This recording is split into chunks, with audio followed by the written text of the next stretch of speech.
해주시면 감사하겠습니다. 성경 중에 성경은 우리가 로마서라고 우리가 말하는 데는 이론이 없습니다. 마치 지환에 박혀있는 다이아몬드와 같은 책이 이 로마서입니다. 그런데 이 로마서를 집약한 책이 있으니 그 책이 바로 갈라디아서입니다. 갈라디아서는 바울이 쓴 여러 서신들 가운데서 제일 처음 기록을 했습니다. 그러므로 갈라디아서는 바울 서신의 뿌리라고 할 수 있습니다. 이 뿌리에서 그가 쓴 12권의 줄기가 거기에서 뻗어지고 열매를 맺는 그런 모습을 가지고 있습니다. 그러므로 갈라디아서는 매우 중요한 위치를 점하고 있는 것입니다.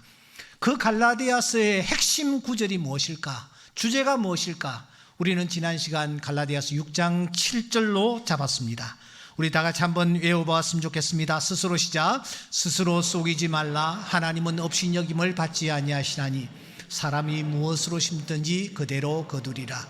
여러분, 다른 성경보다는 이 로마서를 축약한 갈라디아서, 그 갈라디아서의 핵심 구절이라고 할 수 있는 6장 7절은 여러분 꼭 외우셔야 합니다. 김민석 집사님 내가 지난주에 외우라고 했는데 집사님 한번 외워보시기 바랍니다.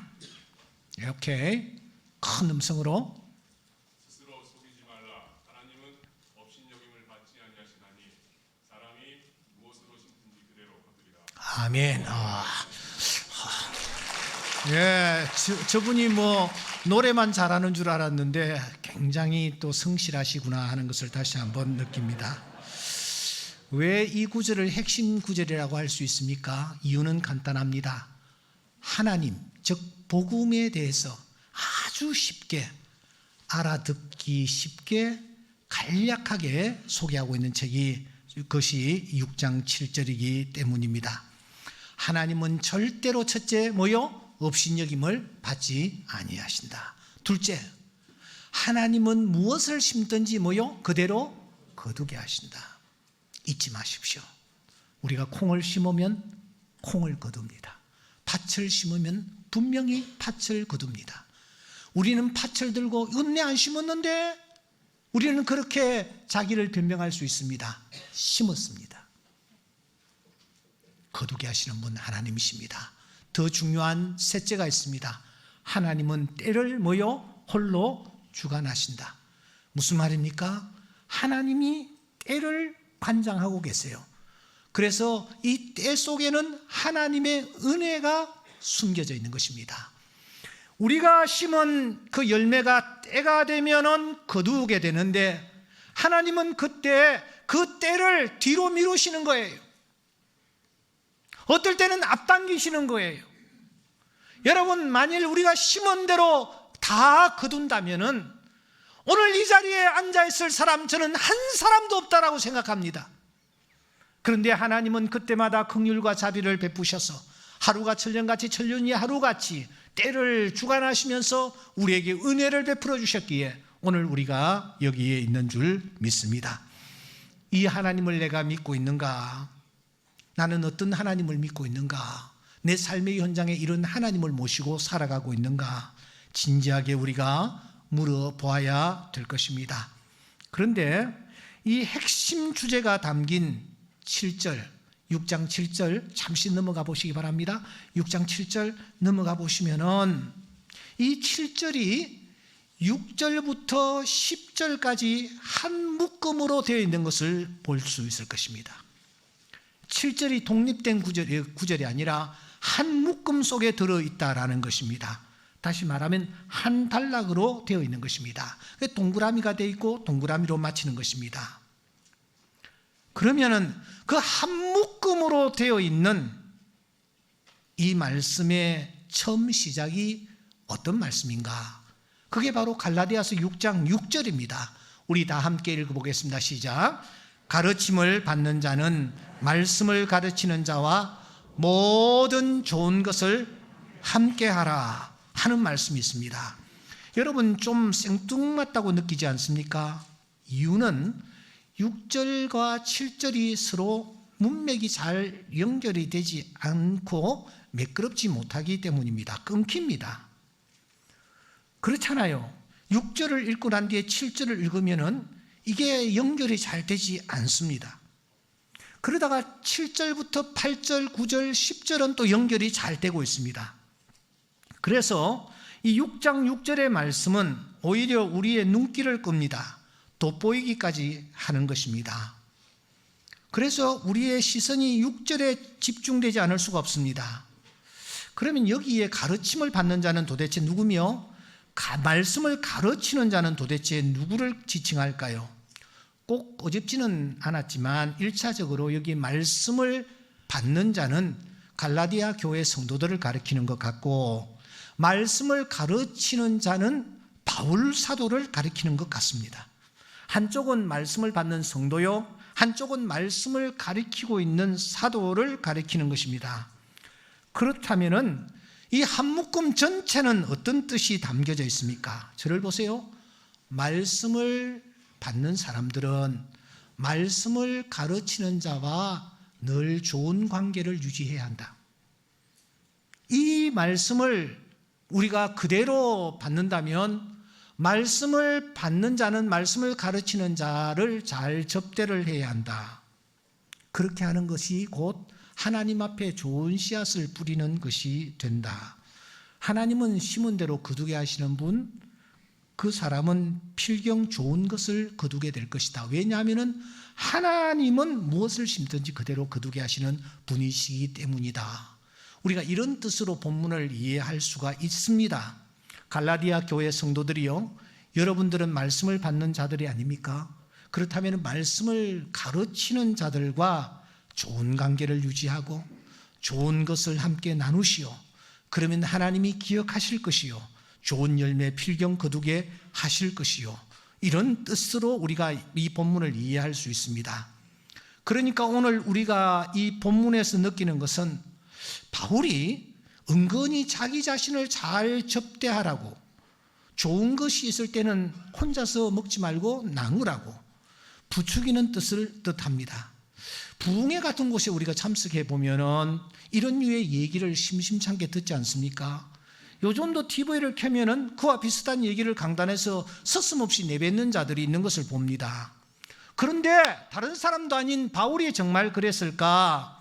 바울이 그 정도의 수준이었을까? 그렇게 낯뜨거운 요구를, 그것도 첫 편지를 쓰면서 여러분들이 말씀을 가르치는 나한테 잘하시오. 그러면 하나님이 당신들에게 복을 주실 것이요, 여러분들은 복을 받게 될 것입니다. 그렇게 하면은 복을 받는 그것이 비결이 됩니다.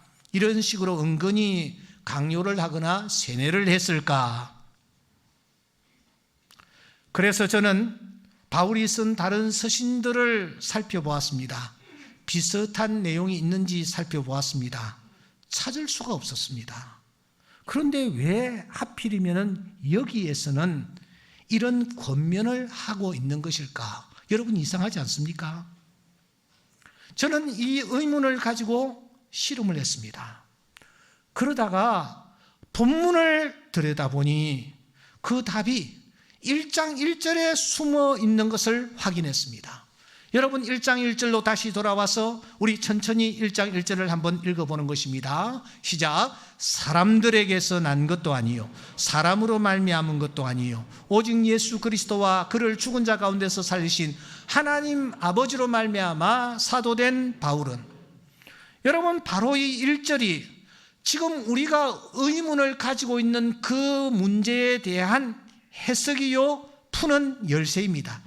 어떻게 이 1절이 6장 6절의 말씀, 가르침을 받는 자는 말씀을 가르치는 자와 좋은 것을 함께하라는 이 말씀을 푸는 열쇠가 될 수 있단 말인가 하는 것이죠. 우선 이 1절을 다시 한번 주목하시면 이 1절은 다른 서신과는 분위기가 전혀 다르다라는 것을 우리가 느낄 수가 있습니다. 다른 편지들을 보면은 어떻게 시작합니까? 먼저 고린도 교회를 향해서 고린도 전서를 썼는데 1장 1절은 이렇게 시작합니다. 하나님의 뜻으로 말미암아 그리스도 예수의 사도된 바울은, 이렇게 시작합니다.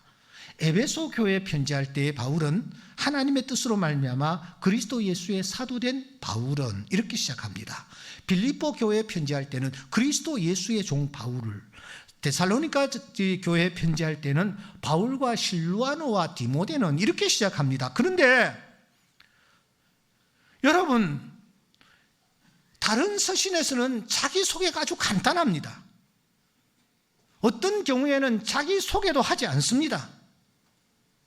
그런데 여러분, 오늘 우리가 펼친 이 갈라디아서를 보면 갈라디아 교회 성도들에게 바울이 편지하면서 자기 자신을 자세하고 분명하게 그리고 길게 소개하는 것을 우리가 확인할 수가 있습니다.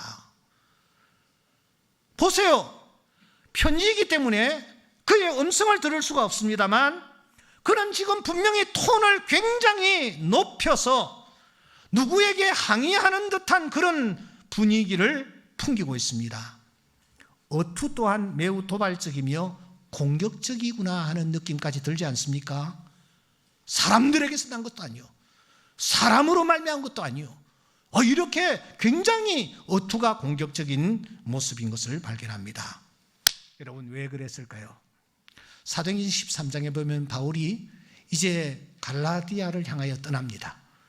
그가 구브로에서 배를 탑니다. 그리고 바보를 지나서 그가 비시디아 안디옥, 즉 갈라디아 지방에 이르게 되는 거죠. 그리고 그곳에서 복음을 전하게 됩니다. 그런데 그 사람들의 반응이 어떠했습니까? 분명히 복음을 전했는데 그들은 어떤 태도를 취했습니까? 그리스도의 은혜로 너희를 부르신 이를 이같이 속히 떠나 다른 복음 따르는 것을 내가 이상하게 여기노라. 갈라디아 사람들이 바울의 복음을 받아들이지 않는 것입니다. 복음에 뭔가를 첨가하는 것입니다. 심지어 왜곡까지 하지 않습니까? 그들은 더 나아가 거짓 교사들이 가르치는 꾀임에 빠져서 그들의 말에 더 귀를 기울이고 있는 것입니다.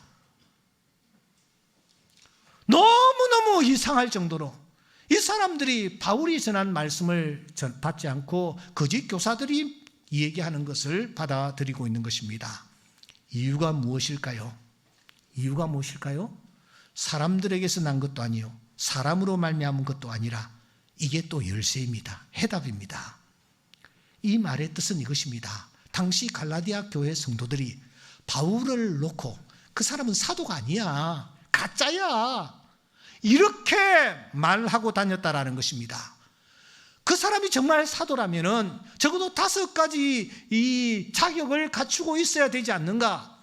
예수를 직접 만나야 되고, 예수로부터 부름을 받아야 하고, 예수의 가르침을 받아야 하고, 더 나아가 이 사람은 예수로부터 파송장을 받아야 하고, 이 사람은 오순절 성령 강림을 입어야 하고, 그리고 예수의 증인으로 살아야 한다. 그런데 바울 사도는 뭔가? 예수님 시대에 있었는가? 예수님에게 부름을 받았는가? 그렇지 않지 않느냐? 그러므로 그 사람은 사도가 아니라는 것입니다. 한마디로 신학교 졸업장도 없으면서 박사 가운도 입지 아니하면서 선교사 파송장도 가지지도 않고 우리 앞에 나타나 내가 사도라라고 말하는데 저 사람 하는 말을 우리가 믿을 수 있느냐라는 것입니다. 그래서 그들은 바울을 사도로 인정하지 아니했던 것입니다. 바울을 사도로 인정하지 아니하니 어떤 결과가 나타나느냐? 바울을 냉대했습니다. 바울의 말을 받아들이지 아니하고 바울을 홀대했습니다. 그래서 바울은 갈라디아에서 그야말로 찬밥 신세가 된 것입니다. 이런 갈라디아 교회 성도들을 바울은 깨우칠 필요가 있었습니다. 왜냐고요? 진정으로 하나님이 보내신 자라고 믿는다면 그런 태도를 취할 수가 없기 때문입니다. 말씀을 소중하게 생각한다면 그렇게 바울을 냉대해서는 되지 않다라고 생각했기 때문입니다. 바울이 누굽니까? 말씀을 전하는 자 아닙니까? 그런데도 바울 사도를 말씀을 전하는 자로 받지 아니함으로 바울을 홀대했던 것입니다. 만일 바울이 정말 하나님이 보내신 사도라고 믿고 있었다면 그들은 바울을 그렇게 대해서는 되지 않는 것입니다. 여러분, 조선조의 송시열이라고 잘 아십니다. 이 사람은 조선왕조실록에 3000번 그 이름이 언급될 정도로 조선왕조 시대의 최고의 그는 학자였습니다. 하지만 그 당시에 동인, 서인, 노론, 소론 해가지고 사색 당파들이 얼마나 싸웠습니까? 이 과정에서 당파의 제물이 되어 그가 제주도에 귀향을 가죠. 거기다가 다시 끌려서 귀향을 하는 중에 왕이 보낸 특사가 나타납니다. 특사가 사약을 가지고 온 것입니다. 그때의 장면을 실록은 자세히 소개합니다. 약이 도착하자 우암 송시열은 상의를 가져 다 몸 위에 덮어라 하고서는 눈을 감은 채 왕이 있는 쪽으로 무릎을 가지런히 하고 몸을 숙여 전지를 보내온 편지를 경청하였다. 마침내 사약을 받자 약을 들고서는 베개에 누워 운명하니 이날이 숙종 15년 1689년 6월 8일 계유일이었다. 이렇게 소개합니다. 일개 왕이 가져온 말씀 앞에서도 이 송시열은 무릎을 꿇고 그렇게 왕을 위하는 태도를 취했습니다. 가이사라의 고넬료도 그러했지 않았습니까? 성경은 이렇게 말합니다. 마침 베드로가 들어올 때에 고넬료가 맞아 발 앞에 엎드려 절했다. 베드로가 갑자기 깜짝 놀라서 말을 합니다. 일어서시오. 나도 사람입니다. 무슨 말입니까? 이 고넬료가 베드로를 신처럼 대했다라는 것입니다.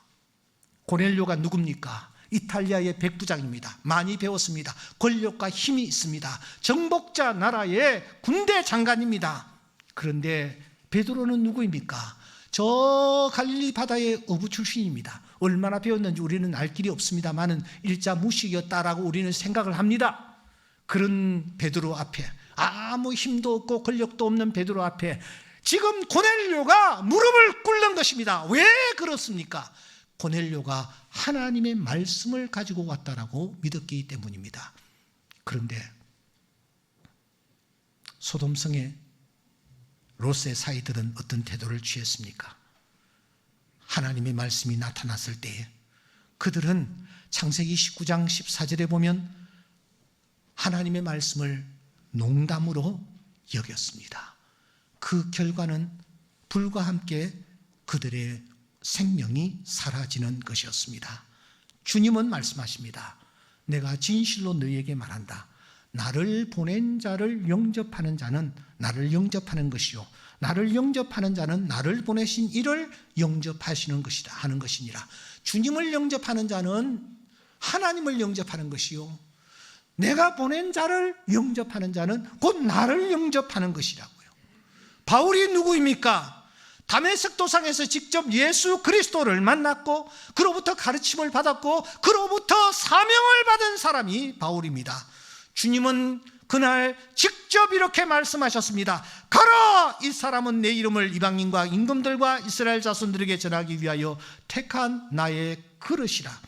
이어서 말씀하십니다. 일어나 너의 발로 서라. 내가 내게 나타난 것은 곧 내가 나를 본 일과 장차 내가 내게 나타날 일에 너로 종과 증인을 삼으려 함이니. 그러므로 바울은 사도가 틀림이 없는 것입니다. 그런데 갈라디아 교인들은 바울이 사도가 아니라는 이유 때문에 바울이 전한 복음까지도 왜곡했던 것입니다. 바울을 홀대했던 것입니다. 그래서 바울은 입을 열자마자 자기의 정체성을 당당하게 밝힙니다. 사람에게서 난 것도 아니다. 사람으로 말미암은 것도 아니다. 오직 예수 그리스도와 그를 죽은 자 가운데서 살리신 하나님 아버지로 말미암아 내가 사도가 되었다. 그러니까 여러분, 바울이 6장 6절에서 가르침을 받는 자는 가르치는 자와 모든 좋은 것을 함께 하라, 이 말씀은 무슨 말이냐? 내가 하나님으로부터 부름을 받은 사도라는 것을 너희들이 인정하고 내가 전하는 이 복음을 그대로 받는 자가 되라 하는 뜻을 담고 있다는 것입니다. 그러면서 그는 자신의 정체성을 세 전치사를 통해서 분명히 밝히고 있습니다. 첫째는 아포라는 전치사를 씁니다. 사람에게 난 것도 아니다.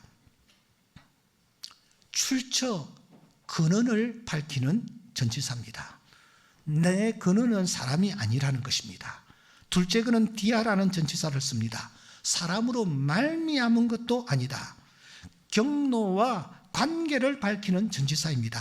누구로부터 내가 공급받는 것이 아니라는 것입니다. 그러면서 그는 갈라디아라는 그런 단어를 사용하고 있습니다. 오직 예수로 말미암았다라는 것입니다. 나의 정체성은 사람이 근원이 아니라는 것입니다. 사람으로부터 온 것도 아니라는 것입니다. 자신은 오늘 이 자리에 내가 있는 것은 오직 예수 그리스도, 그리고 그 예수 그리스도를 죽은 자 가운데서 살리신 하나님으로 말미암아 오늘 내가 여기 존재하며 그분으로부터 사명을 받는 자라는 것을 그가 밝히고 있다는 것입니다. 사랑하는 여러분, 얼마 전에 한 가수가 고대 철학자를 불러냈습니다. 아주 친근하게 태스형 세상이 왜 이래? 이렇게 불러냈습니다. 소크라테스였습니다. 소크라테스, 그가 했던 말, 무슨 말이 떠오릅니까? 소크라테스 하면은 대부분의 사람들이 너 자신을 알라라는 말을 떠올립니다. 자신의 정체성을 알아야 한다는 것입니다. 자신의 정체성을 알고 살아야 된다는 것입니다. 그러면 나의 정체성은 도대체 무엇입니까? 세상에는 세 종류의 사람이 있습니다. 첫째는 사람에게서 난 사람이라는 정체성을 가지고 살아가는 사람입니다. 자신의 정체성을 사람에게 두는 자입니다. 이런 사람들은 한마디로 흘러가는 사람입니다. 왜냐고요? 흘러가는 사람에게 기원을 두고 있기 때문입니다. 뿌리를 두고 있기 때문입니다. 잠시 후 자세히 살필지라도 그 사람은 없어질 존재입니다. 그 사람에게 기원을 두고 살아가는 자가 있습니다. 둘째는 사람으로 말미암는 사람입니다. 자신의 정체성을 사람에게 의존하는 것입니다. 사람에게 기대는 사람입니다. 이 사람들은 날마다 특징이 쫓깁니다. 왜냐하면 그 사람도 쫓기고 있기 때문입니다. 자꾸 좌표가 바뀌기 때문입니다. 겉으로는 열심히 삽니다. 하루가 굉장히 바쁩니다. 25시간도 모자랄 정도입니다. 주일에 예배를 드릴 시간조차 없을 정도입니다. 하지만 그 사람은 일에 이미 노예가 되어 있습니다. 세상을 다스리고 정복하라는 하나님의 뜻과 반대로 살아가는 것입니다. 돈의 노예가 되어 있고, 명예의 노예가 되어 있고, 일의 노예가 되어 있고, 성공과 출세의 노예가 되어 있으며, 어떤 사람은 자녀, 어떤 사람은 손자녀에게 노예가 되어 하루하루 살아가다가 인생을 끝냅니다. 마지막으로 예수 그리스도로 말미암는 사람입니다. 자신의 정체성을 사람에게 두지 아니하고 변함없으신 주님에게 두는 자입니다. 주님으로 말미암습니다. 주님을 통하여입니다. 그는 이렇게 고백까지 하는 것입니다. 만물이 주에게서 나오고 주로 말미암고 주에게로 돌아갑니다. 한마디로 주님에게 초점을 맞추고 살아가는 소명자입니다.